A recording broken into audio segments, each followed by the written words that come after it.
Alam ko na naman yung problema mo, kaya ka umiiyak. May nangaasar na naman sa'yo, no? Oo, kaibigan ko.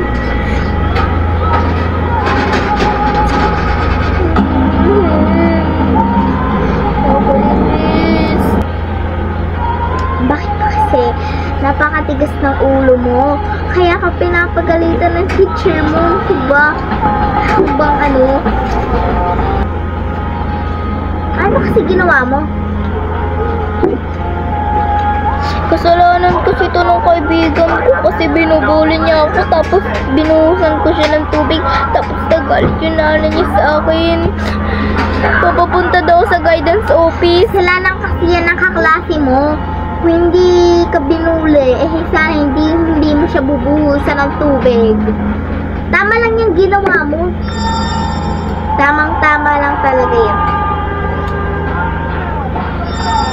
Sige na, matutulog na ako. Inaantok na ako.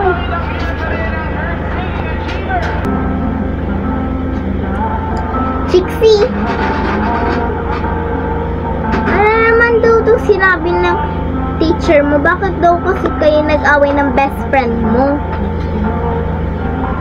Kanina ding umaga, nagsabi ka na sa akin, tapos ngayong hapon ka nang sabi. Ano ba yan? Hindi ka nag-iingat?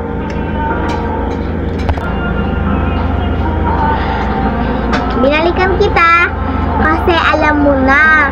Paparusahan kita. Oo. Bumili ka dun ng pagkain. Kailangan marami kang kukuhain dun, ha.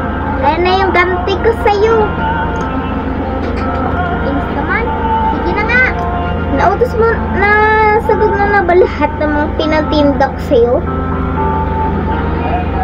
Ito yung mga pinamili ko. Pansit Canton. Tapos tali ko na din. Wala kitang pinautos na tali, ah.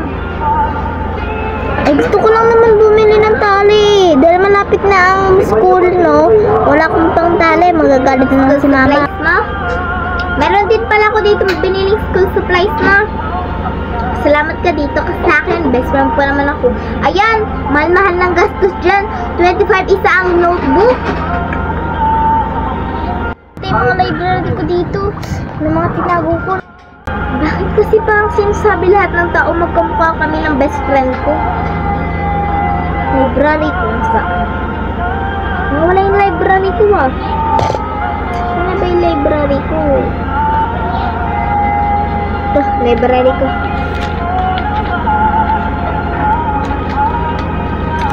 Sa isang anak ng best friend.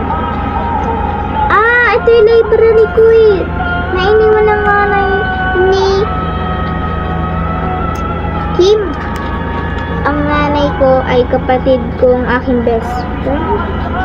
Hindi ko sinasabi sa kanya dahil baka ito ay magalit pa. Mahal na mahal ko ang best friend ko. Hindi niya lang alam na siya ang nililibre ko dahil siya ang kapatid ko at siya ang pinoprotektahan ko siya tuwing ganito. Best friend? Jessica, ano to? Kim! Kim, Jessica, ano naman ba to?